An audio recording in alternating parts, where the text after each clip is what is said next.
Introduction to Euclid's geometry.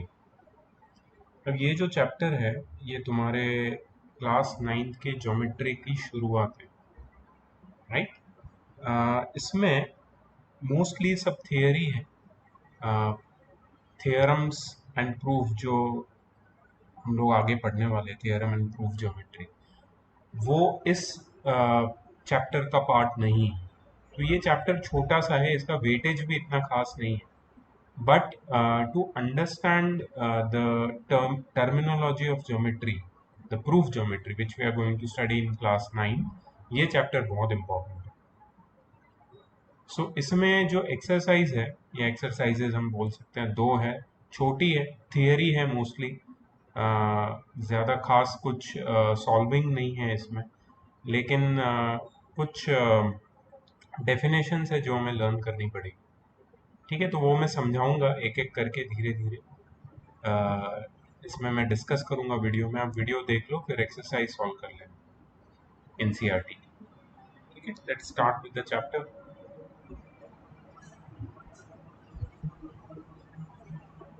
तो ये geometry word कहाँ से डिराइव हुआ है? It has been derived from the Greek word geo meaning earth and metron meaning to measure. ये land की जो मेजरमेंट है उसकी ज़रूरत जब आई तब ज्योमेट्री का ओरिजिन हुआ, राइट। लैंड क्या होता है? It's a flat surface. तो फ्लैट सरफेस पे लैंड का जो शेप्स होते हैं वो कुछ भी हो सकते हैं। तो सारे फ्लैट शेप्स मतलब triangle, rectangle, square, parallelogram, hexagon, ये सारे शेप्स को स्टडी करना पड़ेगा। तो यहाँ से ज्योमेट्री की शुरुआत होगी। This branch of mathematics was studied in many forms in each ancient civilization in Egypt, Babylonia, China, India, Greece, Incas, etc.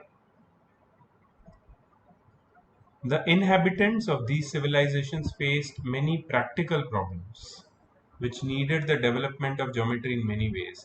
The knowledge of geometry passed from Egyptians to Greeks who treated the subject systematically. तो शुरुआत इसकी भले Egypt में हुई geometry, लेकिन बाद में ये गया ग्रीक्स के हाथ, जिन्होंने ये सब्जेक्ट को सिस्टमैटिकली ट्रीट किया। और Thales who was a Greek mathematician, he gave us the first known proof of the statement a circle is bisected by its diameter. तो दिस इज थेल्स। एक 10th स्टैंडर्ड में तुम Thales theorem भी पढ़ने वाले, right. Thales ने बहुत सारी थ्योरम्स बनाई है। सबसे पहली थ्योरम है उसकी, circle is bisected by its diameter. ये सिर्फ तुम्हें एक इंट्रोडक्शन दे रहे हैं, कुछ भी इसमें से याद रखने की जरूरत नहीं है, ठीक है, जस्ट एन इंट्रोडक्शन। ओके, तुम सोचोगे मैथ्स में थियरी कहाँ से आ गया, लेकिन ऐसा ही है, इस चैप्टर में काफी थियरी है, कुछ नहीं कर सकते। इसके बाद है पाइथागोरस की बात की है। पाइथागोरस तुम सब जानते होगे, पाइथागोरस का एक बहुत फेमस थियरम, पाइथागोरस थियरम। क्या होता है पाइथागोरस थियरम? हमने पढ़ा है, in a right angle triangle the square of the hypotenuse is equal to sum of the squares of the other two sides. So Pythagoras was a famous pupil of Thales. Along with his group, he discovered many geometric properties and developed the theory of geometry to a great extent. तो Thales के बाद उसका student Pythagoras was the one who worked on this topic. And this process continued till 300 BC. तो पहले Thales आया, फिर Pythagoras आया उसका स्टूडेंट, और फिर यूक्लिड आया। यूक्लिड 325 टू 265 BC में था, or he was a teacher of mathematics in Alexandria. So Euclid was from the city of Alexandria in Egypt. He collected the whole known works and arranged it in the famous elements. He divided the elements into 13 chapters, each called a book. तो उसने सारे topics को लेके elements में arrange किया, elements को 13 chapters में divide किया और हर एक चैप्टर को एक बुक बना दिया उसको. These books influence the understanding of geometry for the whole world and for the future generations. तो ये हो गया तुम्हारा history of geometry from the western perspective. सबसे पहले आया थेल्स, फिर आया पाइथागोरस, फिर आया यूक्लिड जिसने ये बुक्स बनाई, 13 बुक्स नेम, 13 चैप्टर्स वाली बुक, 13 चैप्टर्स जिसमें थे वैसी बुक्स, राइट. इंडिया की बात करें तो इंडिया में Aryabhata was born 476 AD. Now Aryabhata अगर देखोगे तो ही came very much later than Euclid and all other scientists. इसके बाद आया ब्रह्मगुप्ता, आर्यभट्टा के बाद Brahmagupta 598 AD and Bhaskara two was born in 1114 AD. They are the main contributors of geometry. Aryabhatta derived the area of isosceles triangle and the volume of pyramid and approximate value of pi. Brahmagupta derived the formula for finding the area of cyclic quadrilateral.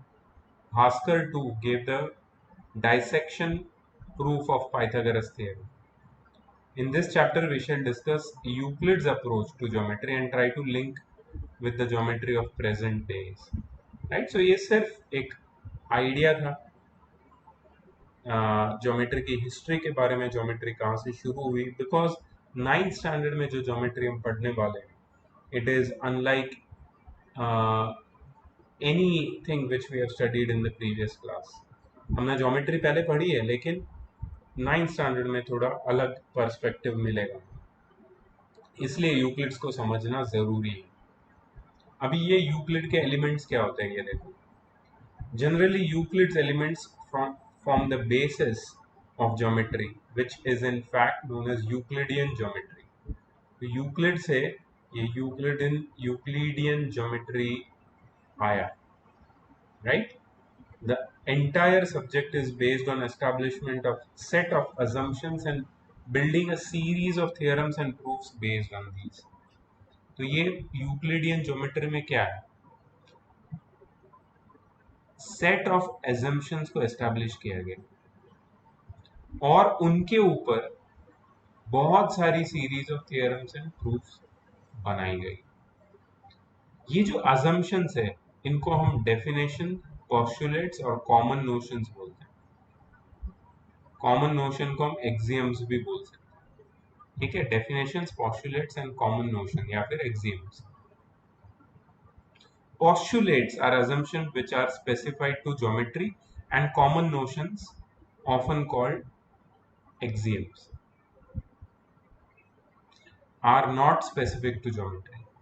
मतलब postulates जो assumptions होते हैं, postulates नाम के assumption, वो सिर्फ geometry से related है. और कॉमन नोशंस है वो जिसको हम एक्सियम्स भी बोलते हैं, they are not specific to geometry. Common notions can be any other subject. But जो assumptions यूक्लिड ने बनाए या जो assumptions यूक्लिड ने लिए to make the study of geometry more in depth, theorems और proofs को establish करने के लिए जो assumptions उसने लिए, उनमें से जो postulates थे वो assumptions स्पेसिफिक टू ज्योमेट्री थे, वो सिर्फ ज्योमेट्रिकल assumptions थे. और एक्सियम्स नॉर्मल assumptions थे जो कॉमन नोशंस थे जो ज्योमेट्री स्पेसिफिक नहीं थे. अब ये यूक्लिड्स की definitions. Euclid began his exposition by listing 23 definitions in the book 1 of the elements. तो बुक 1 जो थी उसकी, अभी इतना डिटेल में ये तुम्हारी बुक में नहीं दिया, ठीक है, बट फिर भी हम लोग इसको स्टडी करेंगे, हम लोग इसको एक बार पढ़ लेंगे. अगर तुम्हें लगता है कोई चीज़ इंपॉर्टेंट है या मैं तुम्हें बताता हूँ कुछ चीज़ इंपॉर्टेंट है तो प्लीज़ उसको याद रखना. बहुत स्ट्रेट फॉरवर्ड है और बहुत ही टू द पॉइंट है, ठीक है. इसमें कोई एक्स्ट्रा लॉजिक या कॉन्सेप्ट यूज करने की जरूरत नहीं पड़नी चाहिए। स्ट्रेट फॉरवर्ड है काम। So Euclid began his exposition by listing 23 definitions in the book 1 of Elements. These are given as below. पहला, a point is that which has no part. Point का कोई पार्ट नहीं होता, राइट? पॉइंट का कोई measurement नहीं ले सकते। Point has no part. A line is a breadthless length. Line के पास सिर्फ लेंथ होती, कोई ब्रेथ नहीं होती। The extremities of line are points. Line के एंड में दो पॉइंट होते हैं।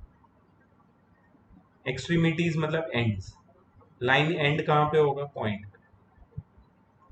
A straight line is a line which lies evenly with the points on itself.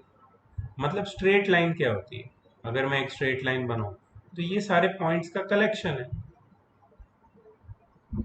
मतलब ये सारे पॉइंट्स जो एक ही लाइन में आते हैं उसके ऊपर जो लाई करती है उसको हम लोग स्ट्रेट लाइन बोलते हैं।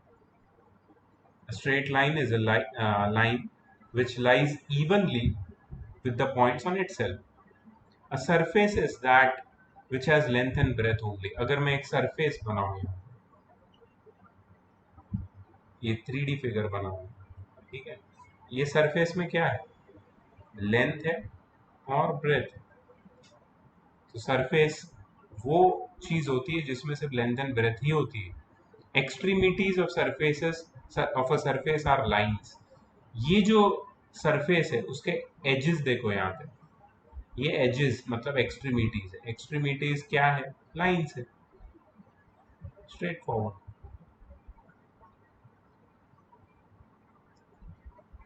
A plane surface is a surface which lies evenly with the straight lines on itself. मतलब एक प्लेन सरफेस ऐसी होती है कि जिसमें n number of infinite plane lines होती है।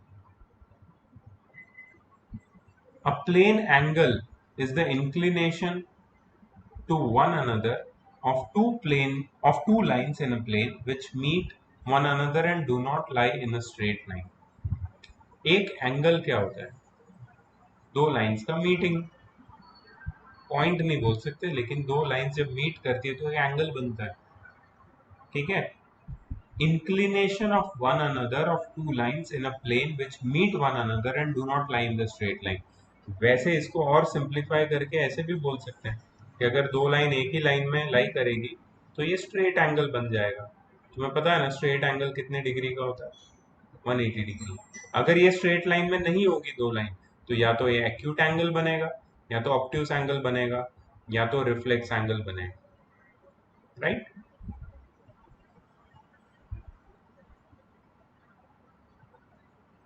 When the lines containing the angle are straight, the angle is called rectilineal. Yes, इसी की बात कर रहे हैं। रेक्टिलिनियल एंगल मतलब जब लाइंस जो एंगल को कंटेन कर रहे हैं वो स्ट्रेट हो, एक ही लाइन में हो, तो उसको जो एंगल बनेगा उसको रेक्टिलिनियल बोलेंगे। When straight lines set up on a straight line makes the adjacent angles equal to one another, each of the equal angles is right angle. मतलब अगर मैं ऐसे एक लाइन बनाऊं, इस पे दूसरी लाइन बनाऊं, ठीक है, और ये अगर एंगल इससे इक्वल है तो ये दोनों एंगल कितने डिग्री के होंगे? 90 डिग्री के। And straight line standing on the other is called a perpendicular to that on which it stands. मतलब ये लाइन और ये लाइन, ये हम लोग क्या बोलेंगे? ये एक दूसरे से क्या है? परपेंडिकुलर। क्या है? Perpendicular, right?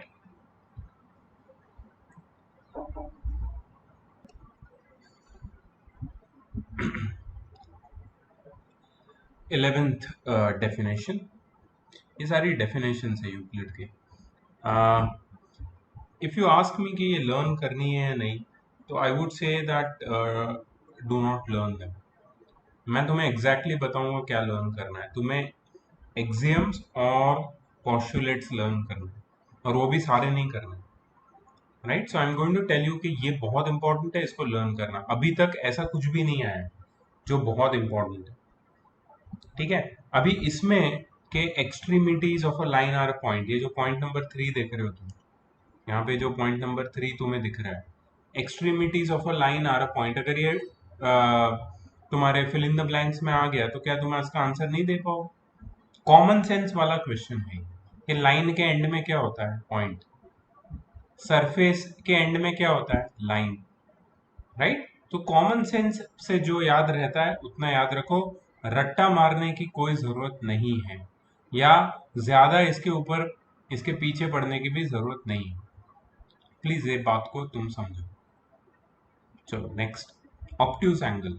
Obtuse angle is greater then a right angle. बहुत ही सिंपल स्ट्रेट फॉरवर्ड डेफिनेशन है। Acute angle, acute angle is less than a right angle. Boundary is that which is an extremity of anything, किसी भी चीज की extremity and को हम boundary बोलते हैं। Figure is that which is contained by any boundary और boundaries. Right? A circle is a plane figure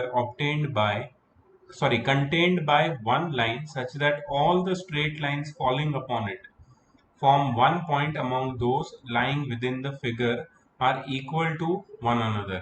Do not remember this definition. Circle की हम लोग और एक डेफिनेशन आगे पढ़ेंगे फ्यूचर में, जो हम लोगों को लर्न करनी है। अभी सर्कल के ये डेफिनेशन लर्न नहीं करनी है, ये यूक्लिड की डेफिनेशन। यूक्लिड के बाद दूसरे बहुत सारे मैथमेटिशियंस ऐसे आए हैं जिन्होंने सर्कल के डेफिनेशन को सिंप्लीफाई किया है, और तुम्हारा जो प्रेजेंट ज्योमेट्री का स्कोप है उसमें सर्कल की मच मोर सिंपलर डेफिनेशन है using other attributes of geometry. So do not remember this particular definition of circles. 16, and the point is called centre of the circle. अच्छा, मतलब ये centre of the circle को इसके साथ वो लोग ने डिफाइन किया है, इसको भी मत करना। Diameter of the circle is any straight line drawn through the centre and terminated in both direction by the circumference of the circle, and such a straight line also bisects the circle. ये definition important है। ठीक है, important है मतलब learn करना नहीं है, समझना है। समझना क्या है इसमें? सपोज ये सर्कल है तुम्हारा, तो डायमीटर क्या है? एक स्ट्रेट लाइन है जो सेंटर के थ्रू हम ड्रॉ करेंगे। स्ट्रेट लाइन जो हम कहां से ड्रॉ करेंगे? सेंटर के थ्रू ड्रॉ करेंगे। कर दी? अब क्या है? Terminated in both direction by circumference. यहाँ पे ये एंड हो गई, टर्मिनेट हो गई, यहाँ पे ये टर्मिनेट हो गई। किसने टर्मिनेट किया? टर्मिनेट मतलब एंड। किसने एंड किया इसको? सर्कमफरेंस है। एंड ये जो स्ट्रेट लाइन है सर्कल को बाइसेक्ट कर रही है। ये जो पार्ट 1 दिख रहा है तुम्हें, ऊपर वाला पार्ट, इसको क्या बोलते हैं हम लोग? क्या बोलते हैं? Semi circle. Semi circle. ये जो सेकंड पार्ट है इसको हम क्या बोलते हैं? ये भी है सेमी सर्कल। सेमी सर्कल का मतलब क्या होता है? सेमी सर्कल का मतलब होता है आधा सर्कल, हाफ सर्कल। ठीक है। Rectilinear figures are those which are contained by straight lines. Trilateral figures being those contained by 3, quadrilaterals those contained by 4, and multilateral those contained by more than 4 straight lines. Right? तो ये rectilinear figures की definition दी है उन्होंने। Trilateral मतलब triangle, quadrilateral तुम्हें पता ही है क्या होता है, मल्टीलैटरल जिसमें पेंटागन, हेक्सागन, हेप्टागन ये सारे आते हैं। सेमी सर्कल मैंने नहीं बताया। Semi circle is the figure contained by the diameter and circumference cut off by it, and the center of the semicircle is the same as the center of the circle. ठीक है, तो ये सारी definitions हो गई, और 3 है, 4 है अपनी और। तो इसमें पहले ट्राइलेटरल फिगर्स को डिफाइन किया है। इक्विलैटरल ट्रायंगल में तीनों साइड इक्वल होती है, आइसोसेलेस में 2 साइड इक्वल होती है, और स्केलन में एक भी साइड इक्वल नहीं होती। ये तुम्हारा 9th स्टैंडर्ड का स्कोप है। डेफिनेशन नहीं है लेकिन हमारा नॉलेज है ये, 9th स्टैंडर्ड में हमें इसके ऊपर काम करना है। फर्दर ट्राइलैटरल फिगर्स मतलब ट्राइंगल को हम लोग डिवाइड कर सकते हैं राइट एंगल ट्राइंगल में जिसमें एक एंगल 90 डिग्री होता है, ऑब्ट्यूज एंगल ट्राइंगल में जिसमें एक एंगल ऑब्ट्यूज होता है मतलब more than 90 degree, an acute angle triangle जिसमें एक all the 3 angles are acute. ठीक है, तो ये दोनों ट्राइंगल के बारे में थे पॉइंट्स, इजी थे, कोई प्रॉब्लम नहीं है इसमें। Of quadrilateral figures, a square is that which is both equilateral and right angled. Quadrilateral में स्क्वायर एक स्पेशल फिगर है जिसमें वो इक्विलैटरल भी है और राइट एंगल्ड भी है. An oblong is that which is right angled but not equilateral. A rhombus, that which is equilateral but not right angled. A rhomboid, which has its opposite sides and angles equal to one another but is neither equilateral nor right angled. And let quadrilaterals other than these be called trapezia. ठीक है. तो क्वाड्रिलैटरल्स को वो लोग ने अलग अलग types में डिवाइड किया है जिसमें हमारे काम का है स्क्वायर और रोम्बस, ऑब्लोंग, रोम्बॉइड और ट्रपेजिया. ट्रपेजिया माइट बी फेमिलियर और सिमिलर टू ट्रपेजियम, बट ये तीन टाइप हमें स्टडी नहीं करना क्लास 9th में, 10th में भी नहीं करना. ठीक है. बट यूक्लिड ने अपने हिसाब से इन टाइप्स में इसको डिवाइड किया. Parallel straight lines are straight lines which, being in the same plane and being produced indefinitely in both direction, do not meet one another in either direction. मतलब ये parallel straight line की बात कर रहा है. अगर ये लाइन इससे parallel है तो अगर इसको दोनों डायरेक्शन में indefinitely extend करते जाओगे ये कभी मीट नहीं करेगी किसी भी डायरेक्शन में, तो इनको parallel straight lines बोलेंगे.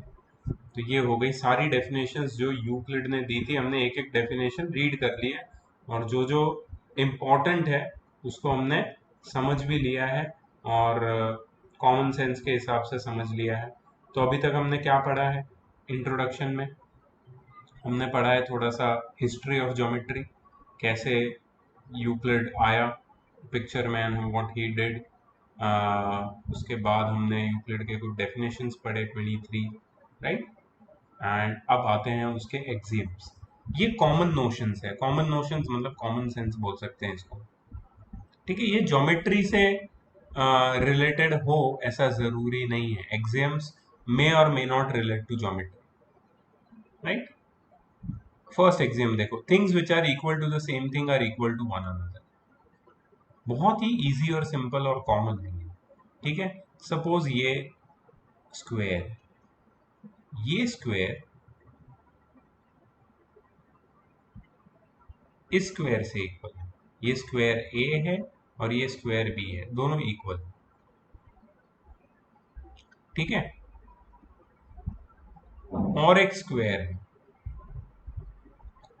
डी, ये स्क्वायर भी इक्वल है दूसरे स्क्वायर बी से. मतलब ए स्क्वायर बी से इक्वल है, स्क्वायर डी स्क्वायर बी से इक्वल है. Things which are equal to the same thing, A and D are equal to the same square B, are equal to one another. Therefore, we can say that square A is equal to square D. Correct? So, common sense है इसमें. ये ऐसे example भी मुझे देने की जरूरत नहीं पड़नी चाहिए because it's very very common. If equals are added to equals, the wholes are equals. If equals are added to equals, the wholes are equal. ठीक है. अगर मैं तुम्हें बताता हूं कि suppose 2 is equal to 2, of course 2 is equal to 2. ठीक है. इसको मैं ऐड करूंगा 3 is equal to 3, तो मुझे क्या मिलेगा? 5 is equal to 5. बहुत ही लेम एग्जाम्पल था. मैं थोड़ा सा और इजी एग्जाम्पल देता हूँ एक्स के टर्म्स में. तुम सोचोगे ये तो पता ही है हमें. एक्चुअली ये सारे चीजें तुम्हें ऑलरेडी पता है. If equals are added to equal, the wholes are equal. इसको समझाने की कोई जरूरत नहीं. सपोज एक नंबर है x, ठीक है, दूसरा नंबर है x, क्या ये दोनों इक्वल है? हाँ, ऑफ कोर्स इक्वल है. अगर इसको मैं y में ऐड करता हूँ, इसको भी मैं y में ऐड करता हूँ, तो आंसर क्या आता है? x plus Y. आंसर क्या आता है यहाँ पे? x plus Y. और आंसर भी इक्वल है. So if equals are added to equals, the answer will be equal. If equals are added to equal, the wholes are equal. If equals are subtracted from equals, the remainders are equal. तो अगर यहाँ पे plus की जगह मैं minus कर देता तो क्या होता, यहाँ पे भी प्लस की जगह माइनस हो जाता, फिर भी दोनों इक्वल रहते हैं। So if equals are subtracted from equals the remainders are equal. Things which coincide with one another are equal to one another. Coincide word का मतलब क्या होता है? What do you mean by coincide? Coincide मतलब एक दूसरे के ऊपर एग्जैक्टली लाई करना। ठीक है, एक दूसरे के ऊपर एग्जैक्टली लाई करना, इसी को हम बोलते हैं कोइंसाइड। ठीक है, तो अगर एक दो चीजें एक दूसरे के ऊपर एग्जैक्टली लाई करती है तो वो कोइंसाइड कर रही है, और कोइंसाइड कर रही है मतलब दोनों इक्वल है। इसका एग्जाम्पल हम लोग ले सकते हैं 1 rupee coin.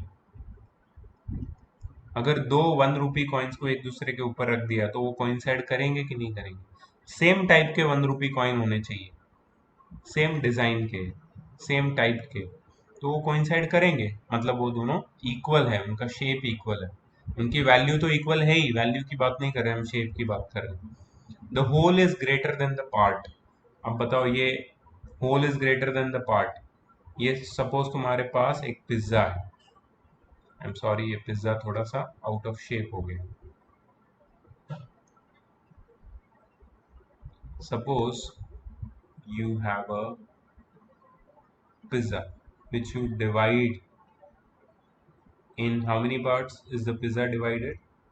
8 parts, right? So suppose you take out this part, you take out this one part, ठीक है, and you draw it on here.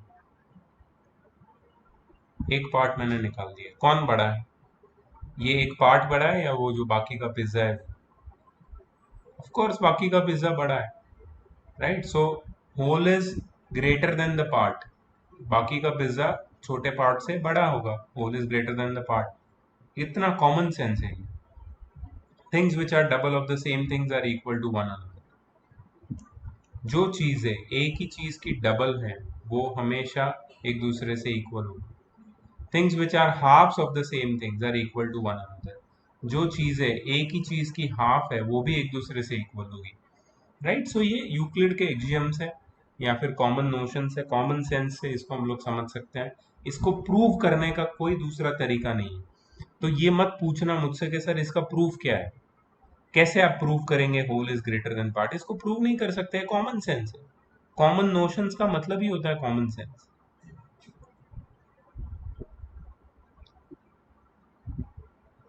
Okay, postulates पे आ जाते हैं। ठीक है, हमने स्टडी तो कर लिया है कॉमन नोशंस को, पॉस्टुलेट्स देख लेते हैं। अ स्ट्रेट लाइन में be drawn from any point two any other point. ये पॉस्टुलेट्स जो होते हैं, याद रखना एक बात कि ये जो पॉस्टुलेट्स है, these are specific to geometry, specific to geometry.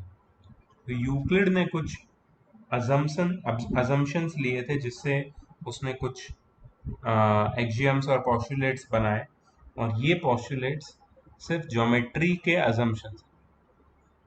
Straight line को हम किसी भी एक पॉइंट से किसी भी दूसरे पॉइंट में हम लोग ड्रॉ कर सकते हैं, इसमें कोई डिफिकल्टी वाली बात नहीं। एक पॉइंट से दूसरे पॉइंट तक हम लोग कोई भी एक स्ट्रेट लाइन ड्रॉ कर सकते हैं, बिल्कुल सही है। इसका एक वेरिएशन भी है जिसको लोग ने एक्सियम 1 नाम दिया है। Given two distinct points there is a unique line that pass through them. अगर तुम्हारे पास कोई भी दो पॉइंट है तो वो दो पॉइंट से सिर्फ एक ही यूनिक लाइन पास हो सकती है, एक ही लाइन ये दो पॉइंट से पास हो सकती है, याद रखना।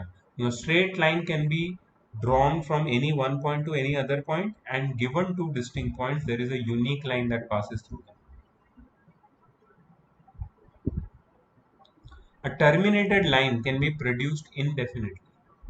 Terminated line मतलब जो end हो गई, अगर उसको मैं प्रोड्यूस करना चाहूं तो दोनों डायरेक्शन में indefinitely विदाउट एंडिंग प्रोड्यूस कर सकता हूं, राइट?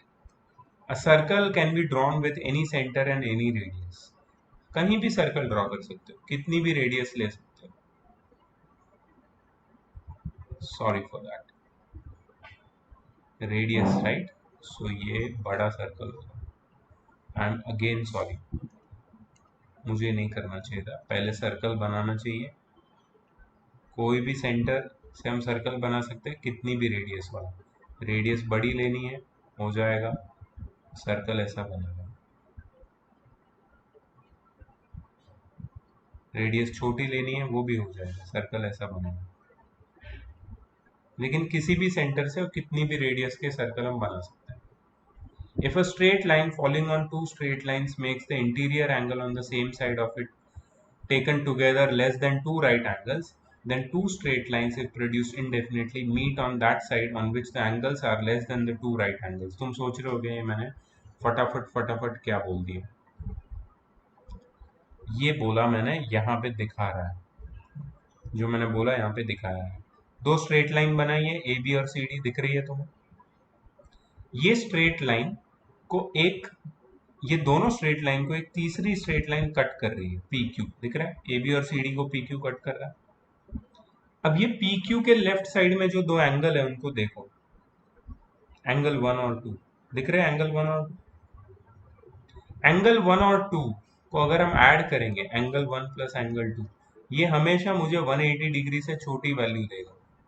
क्यों? क्योंकि ये दोनों एक्यूट एंगल है। दो एक्यूट एंगल कभी भी 180 या 180 से ज्यादा नहीं हो सकते हैं, ना तो ये 180 हो सकते हैं ना तो 180 से ज्यादा हो सकते हैं, क्योंकि एक्यूट एंगल है। तो ऐसी सिचुएशन में जब ये दोनों लाइन को हम आगे प्रोड्यूस करेंगे तो ये उस साइड मिलेगी जहां पे दो एक्यूट एंगल बन रहे हैं। तो मतलब इसको मैंने अगर ऐसे स्ट्रेट लाइन बनाया तो ये लाइंस यहाँ पे मिलेगी, these lines will meet here, ठीक है। तो ये क्या यहाँ मिलेगी? अगर मैं इसको ऐसे एक्सटेंड करूंगा तो कभी नहीं मिलेगी, विल नेवर मीट, ये कभी नहीं मिलेगी यहाँ पे मिलेगी। मतलब अगर दो लाइंस पैरेलल नहीं है और उसको एक तीसरी लाइन कट कर रही है, तो जहां पे दो एक्यूट एंगल बनते हैं जिनका सम 180 या 180 से कम है, वहीं पे उसी साइड पे ये दोनों लाइन मिलेगी, उसी साइड पे ये दोनों लाइन आगे प्रोड्यूस करने पे मिलेगी। ये है तुम्हारा यूक्लिड का फिफ्थ पॉस्टुलेट। तो ये यूक्लिड के सारे पॉस्टुलेट्स हो गए।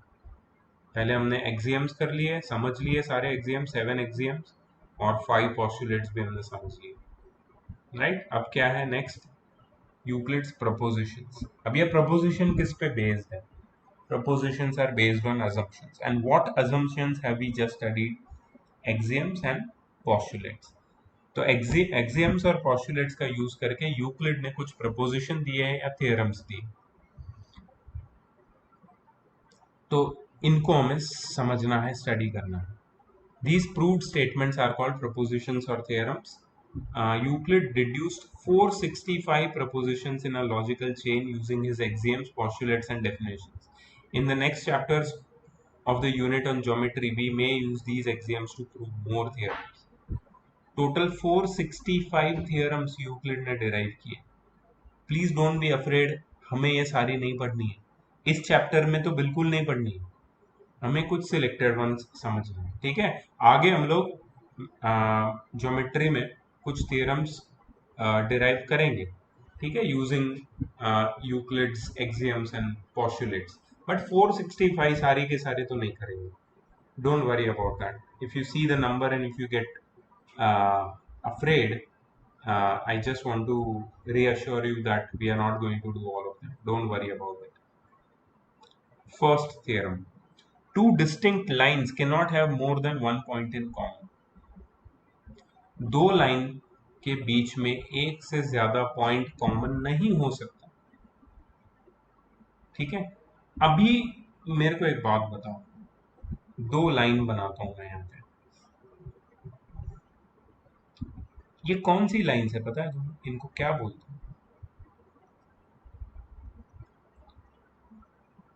ये है डिस्टिंक्ट डिस्टिंक्ट का मतलब क्या है? डिस्टिंक्ट मतलब सेपरेट, सेपरेट मतलब अलग अलग, ठीक है, distinct.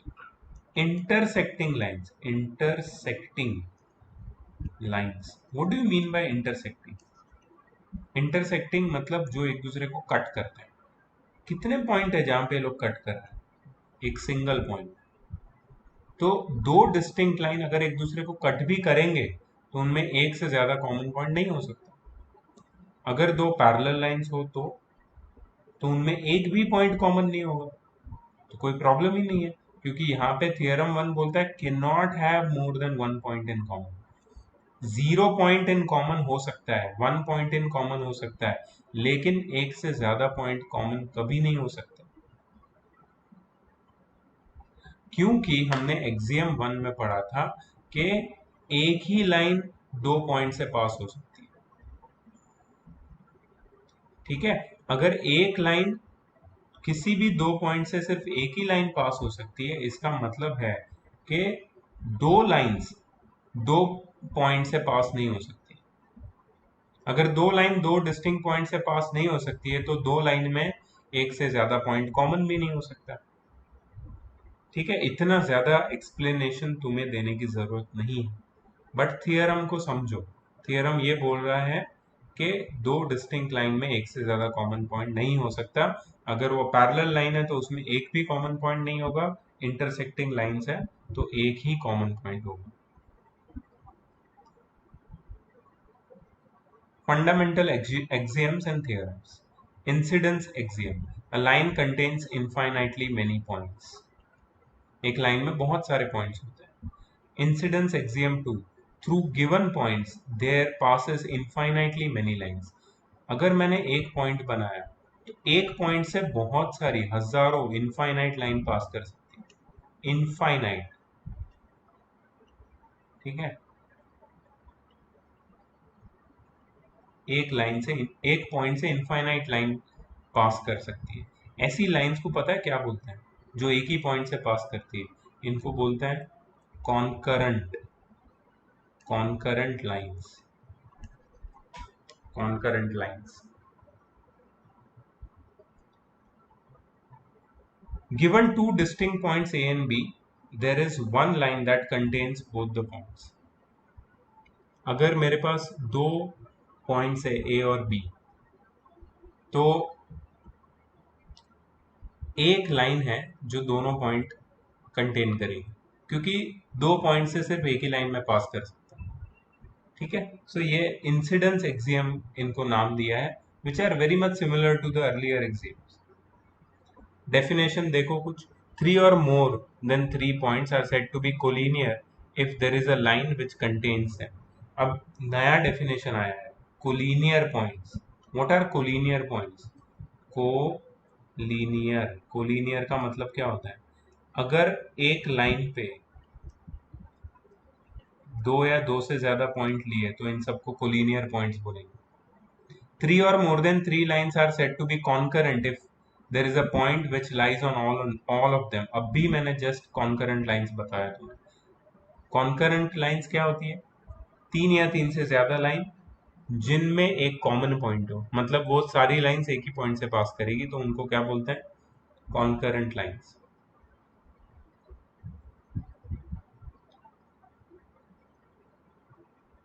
Two distinct lines can not have more than one point in common. ये पहली थियरम थी कि दो डिस्टिंक्ट लाइंस के बीच में एक से ज्यादा पॉइंट कॉमन नहीं हो सकता, जो हमने अभी पढ़ा था यहाँ। Two lines which are both parallel to the same line are parallel to each other. ये देखो, ये सब इंपॉर्टेंट है, ये जितने भी डेफिनेशंस यहाँ पे लिखे हैं ये सब इंपॉर्टेंट है। एक्सियम्स, डेफिनेशन, ये जितना भी मैं रीड कर रहा हूँ इसमें तुम्हें थोड़ा सा लर्न भी करना पड़ेगा। ठीक है, two lines which are both parallel to the same line are parallel to each other. Let me show you. Suppose एक लाइन है ए बी, ठीक है, और दूसरी लाइन है सी डी, और तीसरी लाइन है पी क्यू। अगर मुझे बताया कि ए बी पी क्यू से पैरेलल है, ये सिंबल है पैरेलल, और सी डी भी पी क्यू से पैरेलल है। ए बी पी क्यू से पैरेलल है और सी डी भी पी क्यू से पैरेलल है, तो देयरफॉर हम लोग बोल सकते हैं कि ए बी और सी डी ये दोनों पैरेलल लाइंस, ए बी और सी डी दोनों पैरेलल लाइंस है। ठीक है, तो ये था theorem 2। Axiom 5, line linear pair axiom. If a ray stands on a line, then the sum of the two adjacent angles so formed is 180 degree, and conversely, if the sum of two adjacent angle is 180 degree, then the non-common arm of the angles are two opposite rays. Linear pair, तुम्हें पता है linear pair क्या होता है? 8th में पढ़ा है तुमने। लीनियर पेयर में एक लाइन होती है और इसके ऊपर एक रे होती है, ये रे है और ये लाइन है। ए बी एक लाइन है और ओ पी एक रे है। तो angle P O A and angle P O B ये क्या होंगे? लीनियर पेयर होंगे। और angle P O A plus angle P O B कितना होगा? 180 डिग्री। और इसका उल्टा भी ट्रू है, अगर ये दोनों एंगल का सम 180 है तो ये ए बी एक लाइन होगी, मतलब ओ बी और ओ ए ऑपोजिट रेज होंगे, या फिर ए बी एक स्ट्रेट लाइन होगी। ठीक है, so that is what they have explained in the axiom of linear pair. इसके बारे में हम लोग next chapter lines and angles में और ज्यादा डिटेल में पढ़ेंगे, अभी इतना डिटेल में नहीं जाएंगे। ठीक है, एक और थियरम दी है, if two lines intersect then the vertically opposite angles are equal. इसका प्रूफ भी दिया है वो लोग ने, जो हम लोग पढ़ने वाले लाइंस एंड एंगल्स में। But I will just tell you what are vertically opposite angles. अगर तुम दो इंटरसेक्टिंग लाइंस को देखोगे तो एक एक्स जैसा शेप बनता है, एक्स, इंग्लिश अल्फाबेट एक्स। इसमें जो ऑपोजिट एंगल्स बनते हैं एक्स में, ये हमेशा इक्वल होते हैं, इनको बोलते हैं वर्टिकली ऑपोजिट एंगल्स। ठीक है, इसको ये क्यों इक्वल है इसको हम लोग प्रूव करेंगे लाइंस एंड एंगल्स। एक्सियम 6 देखो, two angles whose sum is 90 are called complementary angles। यहाँ पे ये दोनों एंगल देख रहे हो, अल्फा और बीटा, इन दोनों का सम है 90, इसलिए इनको बोलते हैं कॉम्प्लीमेंट्री एंगल्स। ठीक है, तो मोस्टली सारा बेसिक नॉलेज ज्योमेट्री का है इस चैप्टर में, कुछ भी ज्यादा डिटेल में नहीं है। Don't worry about this chapter at all, इसका इतना वेटेज भी नहीं है, बहुत सारी स्कूल इसको इग्नोर करती है इस चैप्टर को। But because we had to start geometry now after this chapter, इसलिए मैं ये पढ़ा रहा हूँ। इनफैक्ट ये चैप्टर के बाद मैं पहले स्टार्ट करने वाला हूँ फिजिक्स, और फिर मैं केमिस्ट्री करूंगा एक चैप्टर, एंड देन फिर मैं ज्योमेट्री शुरू करूंगा। ठीक है, so let's do some questions. Which of the following statements are true and which are false? Give reasons for your answer. Number one, only one line can pass through a single point. This is false. Why is it false? क्योंकि हमें पता है, एक axiom है कि एक line से infinite, sorry एक पॉइंट से, एक सिंगल पॉइंट से इनफाइनाइट लाइंस पास कर सकती है। ये इनफाइनाइट लाइंस को हम क्या बोलते हैं? Concurrent lines, right? सो ये फॉल्स है। There are infinite number of lines which pass through two distinct points, ये भी false है। दो distinct points से सिर्फ एक ही लाइन पास कर सकती है, ये भी एक axiom. A terminated line can be produced indefinitely on both the sides, true है ये। अगर एक टर्मिनेटेड लाइन को मैं प्रोड्यूस करना चाहूँ तो मैं कर सकता हूँ दोनों साइड पे indefinitely। If two circles are equal then the radii are equal, ये भी ट्रू है। अगर दो सर्कल इक्वल है, दोनों एक दूसरे के साथ कोइंसाइड करते हैं, तो उनकी रेडियस इक्वल होगी, क्योंकि रेडियस क्या है? उनके सेंटर और सर्कमफेरेंस के बीच का डिस्टेंस। वो ही डिफाइन करता है एक सर्कल को। सर्कल इक्वल है मतलब radius equal. In figure 5 AB is equal to PQ and PQ is equal to XY, then AB is equal to XY। True. Reason क्या है? Things which are equal to the same thing are equal to one another. ये क्या था? ये था common notion का, I think first या second part, common notion या एक्सियम्स का, राइट? सो ट्रू और फॉल्स हो गया। Give definition for each of the following terms. Are Are there any other terms that need to be defined first? What are they? How might you define them? Okay, parallel lines. Parallel lines का definition पूछ रहे हैं। Parallel lines का definition मैं orally बताता हूँ तुम्हें। मैं ट्राई कर रहा हूँ, ठीक है, मैं गलत भी हो सकता हूँ क्योंकि मैं ओरली बता रहा हूँ। अगर मैं टेक्स्ट बुक को फॉलो करूँ तो कुछ टर्म्स मिसिंग होंगे, बट पैरेलल लाइंस हम सब जानते हैं वो क्या होती है। Parallel lines are those lines which on extending indefinitely never meet at any point in any direction। अगर पैरेलल लाइंस को किसी भी डायरेक्शन में हम एक्सटेंड करते गए तो वो कभी मीट नहीं करेगी किसी भी पॉइंट पे, ठीक है। तो ये पैरेलल लाइन की डेफिनेशन है, तुम्हें खुद लिखनी है। अच्छा, पैरेलल लाइंस को डिफाइन, पैरेलल लाइन डिफाइन करने के लिए किसी और चीज को डिफाइन करना जरूरी है। हाँ, लाइंस को डिफाइन करना पड़ेगा। What is a line? Line is a collection of points.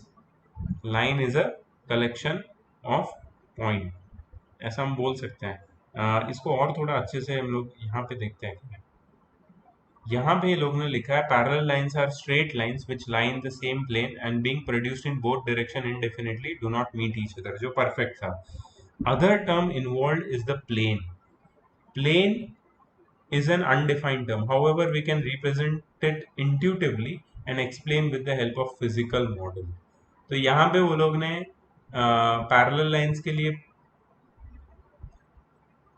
Plane को डिफाइन करने की कोशिश की है जिसका कोई डेफिनेशन नहीं, ठीक है। इसके बाद है सेकंड वाला, वो लोग बोल रहे हैं कि प्लेन को हम एक मॉडल से डिफाइन कर सकते हैं। मॉडल क्या होगा प्लेन को डिफाइन करने के लिए? फिजिकल मॉडल क्या होगा? टेबल टॉप, राइट, फ्लोर, ये सारे फिजिकल मॉडल, ठीक है। नेक्स्ट है परपेंडिकुलर लाइंस। परपेंडिकुलर लाइंस क्या होती है? The lines which intersect each other and make 90 degrees angle with each other are known as perpendicular lines। देखो ये लोग ने क्या लिखा है। When a straight line set up on a straight line makes the adjacent angles equal to each other, each being a right angle, the straight line standing on the other line is called perpendicular। बहुत ही meticulous और हम बोलेंगे कि boring definition है, right? Because we know what are perpendicular lines, but they have made it more technical, right? अब तुम बोलो कि क्या हमें लर्न करना पड़ेगा, तो ये एग्जाम में ऐसे क्वेश्चंस नहीं आते हैं, so don't worry about that. इसको समझो पहले तुम। मैं तुम्हारे साथ ये पीडीएफ शेयर करूंगा इस पर्टिकुलर चैप्टर की, ताकि तुम्हें ये आंसर लिखने में तकलीफ ना हो। Other terms that need to be defined first are angle, adjacent angles and right angle। तो वो लोग ने एंगल को डिफाइन किया, एडजेसेंट एंगल और राइट एंगल, ये तीनों हमने पहले डेफिनेशन देख ली है। परपेंडिकुलर लाइन के साथ साथ एंगल, एडजेसेंट एंगल और राइट एंगल को भी डिफाइन किया है। इसके बाद line segment, radius of a circle और स्क्वायर है। तुम लोग खुद ट्राई कर सकते हो इसकी डेफिनेशन देने की, राइट। इसके आंसर्स मैं तुम्हारे साथ शेयर करूंगा once you have done the exercise। Consider two postulates given below। Given two any distinct points A and B, there exists a third point C which is in between A and B। ठीक है। There exist at least three points that are not on the same line। Do these postulates contain any undefined terms? Are these postulates consistent? Do they follow Euclid's postulates? Explain।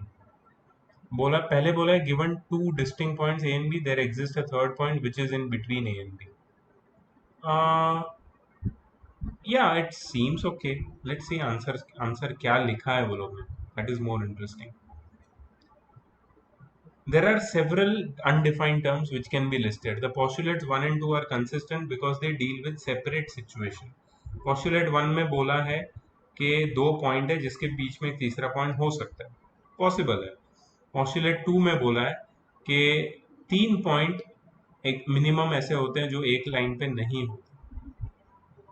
सही है, तीन point minimum ऐसे हो सकते हैं जिनमें से एक स्ट्रेट लाइन पास नहीं करती है। एक स्ट्रेट लाइन मैक्सिमम दो पॉइंट से पास कर सकती है, मतलब दो पॉइंट को ज्वाइन करोगे तो तुम्हें स्ट्रेट लाइन मिलेगी। तीन पॉइंट को ज्वाइन करोगे तो तुम्हें स्ट्रेट लाइन मिल भी सकती है, नहीं भी मिल सकती। It was observed that postulates do not follow Euclid's postulate. However, they follow Euclid's axioms, which follow the Euclid's postulate 1, that for any two distinct points there is a unique line that passes through them. तो बस इतना ही वो लोग ने लिखा है इसके लिए, ठीक है. This is how they explain. If a point C lies between 2 points A and B such that AC is equal to BC, then prove that AC is half of AB. Explain by drawing figure. ये लोगों ने figure draw की है. अभी C A B के बीच में लाई करता है, ए और बी के बीच में, और ए सी और सी बी इक्वल है, ठीक है. ए सी और ए सी और बी सी इक्वल है. अगर मैं दोनों साइड में A B sorry A C add करूंगा तो भी जो मुझे आंसर मिलेगा वो इक्वल होगा. ये यूक्लिड की एक डेफिनेशन थी, if equals are added to equals the wholes are equal. Axiom था शायद, ठीक है. तो हमने पहले क्या लिया है, A C is equal to B C, और फिर दोनों साइड में क्या किया है, ए सी को ऐड कर दिया. ए सी प्लस ए सी कितना हो जाएगा, 2AC, and B C plus A C कितना हो जाएगा, ए बी. इसका मतलब क्या है कि A C is half of A B. A C is half of A B, ये तुम्हें प्रूव करना था. सबसे इजी वे में प्रूव कर दिया है लोगों ने, ठीक है. In question 4, point C is called midpoint of line segment AB. Prove that every line segment has one and only one midpoint. ये काफी इंपॉर्टेंट क्वेश्चन है. देखो कैसे वो लोग ने प्रूव किया है. तो हमने पहले अज्यूम कर लिया है कि एक लाइन के दो मिड पॉइंट है. ऐसा कभी हो नहीं सकता, लेकिन हमने अज्यूम किया है. सो जब लाइन को एक अपने ऊपर फोल्ड करेंगे तो पार्ट बी सी और पार्ट ए सी एक दूसरे के ऊपर सुपर इम्पोज मतलब कोइंसाइड करते हैं, ठीक है. तो इसी लाइन का और एक मिड पॉइंट है डी. अगर इसको वापस मैं फोल्ड करूंगा डी के ऊपर तो ए डी और डी भी एक दूसरे के ऊपर कोइंसाइड करेंगे, तो ए डी और डी भी एक दूसरे से इक्वल हो जाएंगे, राइट. और ए सी और बी सी को हम ऐड करेंगे और ए डी और बी डी को ऐड करेंगे तो हमें दो लाइन ही मिलने वाली है. मतलब A C plus A C is equal to A D plus A D, that is 2AC is equal to 2AD, that therefore AC is equal to AD. इसका मतलब है कि वो लोगों ने C और D दो अलग अलग पॉइंट नहीं है, एक ही पॉइंट है, ये प्रूव किया है. अगर मैं AC और यहाँ पे मैंने लिखा है, यहाँ पे लोगों ने लिखा है AB is equal to AB. अगर मैं AB को ब्रेक करके AC प्लस BC लिखूं और यहाँ पे AB को ब्रेक करके AD प्लस BD लिखूं तो गलत होगा. बिल्कुल नहीं. AC प्लस BC ये वाली लाइन के लिए और AD प्लस BD ये वाली लाइन के लिए, राइट. अब मुझे पता है BC और AC इक्वल है, तो मैं BC को रिप्लेस करके AC लिख सकता हूँ. और मुझे पता है BD AD से इक्वल है, तो BD को रिप्लेस करके AD लिख सकता हूँ. तो 2AC 2AD हो गया और AC is equal to AD हो गया, ठीक है. अगर AC और AD इक्वल है तो C दो अलग अलग पॉइंट नहीं हो सकता, वो एक ही पॉइंट है. When we superimpose AD over AC and BD over BC, we find that D lies exactly over C. So D and C are not two different points. Hence, the midpoint of a line segment is unique. और एक question है, देखो. If AC is equal to BD, then prove that AB is equal to CD. ये मैं यहाँ पे solve करता हूँ. तो मैं क्या बोला है, AC is equal to BD. AC को मैं लिख सकता हूँ AB प्लस BC. BD को मैं लिख सकता हूँ BC प्लस CD. अगर मैं BC को दोनों साइड से माइनस कर दूं तो भी आंसर सेम रहेगा. If equals are subtracted from equals the answer remains equal, right. ये वाली एक्सियम यूज करती. तो क्या बचेगा, AB is equal to CD. Prove हो गया. बस इतना ही करना नहीं है, एक्सियम लिखनी पड़ेगी. तो यहाँ पे और इलेबरेट करके वो लोग ने प्रूव किया है, but in the and method वही यूज की है, ठीक है. ये सोल्यूशन मैं तुम्हें शेयर करूंगा तुम्हारे साथ ग्रुप में PDF में. Don't worry about it, you can check this and write from this. Why is axiom 5 in the list of Euclid's axioms considered a universal truth? Axiom 5 क्या है, the whole is greater than the part. Since this is true for anything anywhere in the world, therefore this is universal truth. फिर वो लोग ने exercise 5.2 में पूछा है, how would you rewrite Euclid's fifth postulate so that it would be easier to understand. There are several easy versions which are equivalent to Euclid's fifth postulates. Playfair's axiom is one such version. तो ये एक नया axiom है, Playfair's version. Euclid का fifth postulate को easily बताता है. According to this, for every line L and for every point P not lying on L, there exists a unique line M which passes through point P and parallel to L. Hence, if all lines pass through the point P, then only line M is parallel to L. और ये play fair का जो axiom है Euclid के fifth postulate से ज्यादा complicated लगा मुझे. Again, I am telling you, you can easily forget about this question. They will not ask such questions in exams. Play fair axiom के बारे में तुम्हें कोई क्वेश्चन नहीं आएगा, ये मेरी गारंटी है. ठीक है. Does Euclid's fifth postulate imply the existence of parallel lines? Euclid's fifth postulate is valid for parallelism of lines because if a straight line L falls on two straight lines M and N, the sum of the interior angles on one side of L is two right angles, that is 180 degree.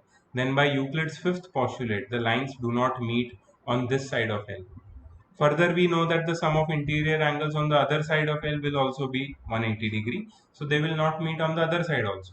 So M and N do not meet at all and hence they are known as parallel lines. तो ये जो question है, second question, ये ज्यादा it make sense more than before, ये ज्यादा logical है. तो ये क्या बोलता है कि अगर मैंने दो लाइंस बनाई और तीसरी लाइन ने इन दोनों लाइंस को कट किया, तो ये लाइंस के एक साइड पे सपोज दो एंगल बन रहे हैं 1 एंड 2, तो एंगल 1 और एंगल 2 का सम ले लो, अगर वो एग्जैक्टली 180 डिग्री है, मतलब ये को इंटीरियर एंगल सप्लीमेंट्री, तो ये कभी मीट नहीं करेंगे यहाँ पे, will never meet on this side. अगर तुम यहाँ पे एंगल 3 और एंगल 4 लेते हो, उनका सम भी 180 आएगा, तो ये दोनों लाइंस इस साइड में भी नहीं मिलेगी, विल नेवर मीट. मतलब ये दोनों लाइंस दोनों साइड पे नहीं मिलेगी, मतलब ये दोनों पैरेलल लाइंस. ठीक है, मतलब फिफ्थ पोस्टुलेट पैरेलल लाइंस के एग्जिस्टेंस को बताता है. ठीक है. अब एग्जाम्पलर प्रॉब्लम से ये भी मैं तुम्हारे साथ पीडीएफ में शेयर करूंगा ग्रुप में. So I know that chapter was very very boring for you, it was not at all interesting, I understand that, but see it is theory right. Mathematics में ये थियोरेटिकल चैप्टर वो लोग ने डाला है 9th में, but ये short है, इसके ऊपर ज़्यादा टाइम वेस्ट नहीं करना. ठीक है, हमें कुछ ऐसे क्वेश्चंस करने जो एग्जाम में पूछे जा सकते हैं. ठीक है, जो मैंने तुम्हें बताया कुछ कुछ क्वेश्चंस थे, बट कुछ क्वेश्चंस तुम सीधा सीधा स्ट्रेट अवे इग्नोर कर सकते हो और सारी चीज़ें लर्न करने की ज़रूरत नहीं. ठीक है. सो पीडीएफ में जो जो इम्पोर्टेंट है वो तुम लर्न करो, बाकी सब छोड़ दो. एक्सरसाइज अगर तुम्हें अभी लिख के सॉल्व नहीं करनी है तो भी चलेगा, कोई प्रॉब्लम नहीं है, but finish this chapter, go through the PDF, and I will see you in the next class. Bye bye.